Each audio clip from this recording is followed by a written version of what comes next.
Ada seorang sahabat Nabi Muhammad SAW bernama Abu Dujanah. Abu Dujanah itu adalah seorang sahabat Nabi yang subhanallah fakir.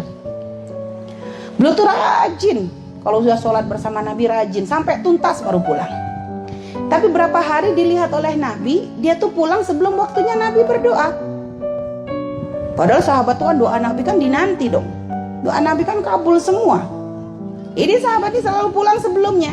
Nabi belum beres dia pulang, waktu itu subuh. Sehingga akhirnya Nabi pun penasaran, karena Nabi tuh perhatian ibu. Nabi tuh padahal segitu banyaknya sahabat, tapi Nabi tuh memang karena Nabi tuh benar-benar jadikan sebagai rahmat lil alamin. Nabi tuh teliti dengan kondisi sahabatnya, dengan apa yang dirasa sahabatnya. Nabi tuh perhatian. Sehingga akhirnya waktu ketemu di hari berikutnya ditanya sama Nabi, "Ya Abu Dujanah, kenapa kamu aku lihat berapa hari ini pulangnya kok buru-buru? Kamu gak ada hajat tak dengan Allah? Kamu gak ada hajat tak?" Akhirnya dia nangis. "Ya Rasulullah, hajatku banyak."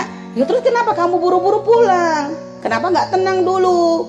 Mungkin nunggu sampai isyraq, sekalian duha." Pengennya mbak begitu katanya.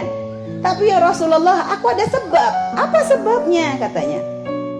"Ya Rasulullah, kami tuh keluarga fakir. Kami tuh sering kali gak makan. Dan saya tuh punya anak-anak kecil yang mereka pun sering kelaparan."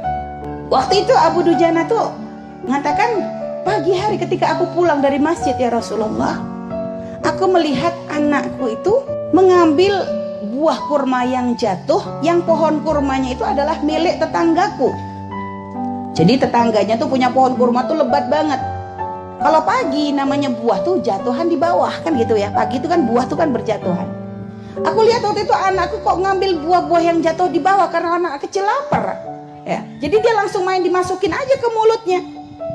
Dan aku begitu melihat anakku mengambil kurma tersebut ya Rasulullah, aku kejar, aku lari, aku ambil anakku, lalu aku ambil buah yang ada di mulutnya tadi, aku muntahkan, aku keluarkan ya Rasulullah. Dan aku katakan kepada anakku, "Nak, jangan sampai kamu mempermalukan abahmu nanti di akhirat dengan memasukkan sesuatu yang gak halal ke perutmu." Lihat, seorang bapak, kayaknya kalau kita melihat mengeluarkan sampai anak dimuntahin begitu kok kayaknya kejam. Tapi ternyata apa? Oh, ini benar-benar bapak yang cinta anak. Nah, jangan sampai kamu mempermalukan bapak di akhirat dengan sesuatu yang gak halal di perutmu. Nabi bu dengar kisah dari Abu Dujanah gitu, nangis Nabi Muhammad SAW. Nabi merasakan sakitnya, sedihnya. Seorang bapak ngelihat anaknya kelaparan, dia gak bisa berbuat apa-apa. Sudah begitu anaknya kok ngambil sesuatu yang haram, terpaksa harus dimuntahkan.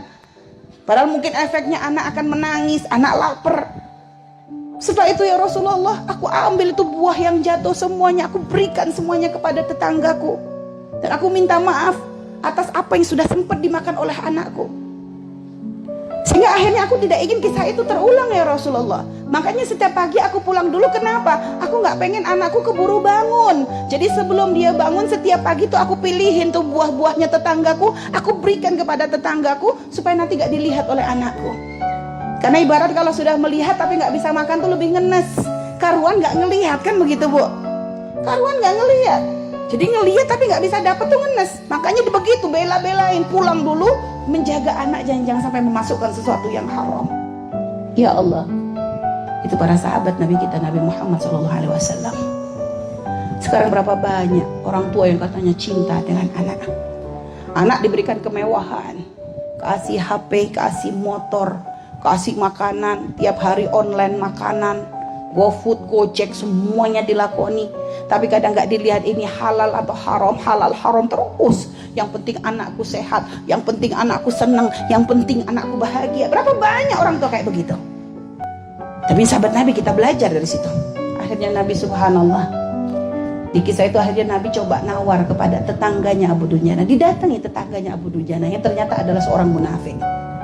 "Pak, aku beli pohon kurmamu ini," kata Nabi, "dan aku bayar dengan 10 pohon kurma di surga."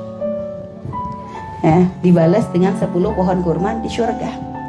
Tapi dasar kalau orang memang gak dapat hidayah, jawabnya apa? Ya Muhammad, katanya, aku mah kalau transaksi gak pernah begitu. Aku transaksi harus jelas dong. Wong ini barang di dunia, ngapain harus dibahas di akhirat? Ya kalau kurma di dunia ya balasnya di dunia dong. Ya kan orang gak dapat kebaikan bu ya. Dan ternyata suara Nabi itu didengar oleh Sayyidina Abu Bakar. Akhirnya Sayyidina Abu Bakar langsung mengatakan, aku bayar katanya dengan 10 pohon kurma. Aku punya 10 pohon kurma yang sangat bagus, buahnya sangat lebat di tanah begini-begini gitu. Pokoknya disebut tanahnya untuk mengganti 1 pohon kurma tersebut. Dibeli. Rasulullah senang dengar Sayyidina Abu Bakar ngomong begitu. Hanya kata orang munafik, oke, deal, nggak ada masalah. Setuju, karena balasannya di dunia. Sehingga akhirnya subhanallah, orang munafik itu pulang ke rumahnya. Wah, hari ini aku benar-benar beruntung. Kenapa? Aku membuat kesepakatan yang sangat menguntungkan. Pohon kurma kita ditawar oleh Muhammad dan sahabatnya dengan 10 pohon kurma. Aku berikan, tapi kan pohon kurmanya masih di tanah kita. Jangan nanti gampang aja, aku tiap pagi akan tak ambilin tuh buahnya tuh, biar nanti dia nggak dapat apa-apa katanya yang membeli itu. Masih mau diberikan ke Abu Dujana oleh Nabi Muhammad. Keesokan harinya Abu Dujana bangun tuh kaget. Pohon kurma yang punya tetangganya itu ternyata sudah pindah ke halaman rumahnya. Jadi dipindah ya. Jadi itu termasuk mujizatnya Rasulullah SAW. Jadi memang punya tetangga niat jelek begitu akhirnya dirubah sama Allah. Lihat ini lihat. Yang memang masalah mujizat Nabi mah kita nggak usah kaget. Tapi pelajaran yang paling penting yang bisa kita ambil dari kisah ini bagaimana agar benar-benar kita tuh menjaga dari sesuatu yang haram. Karena keharaman itu tidak akan membawa kebaikan, akan membawa mudarat.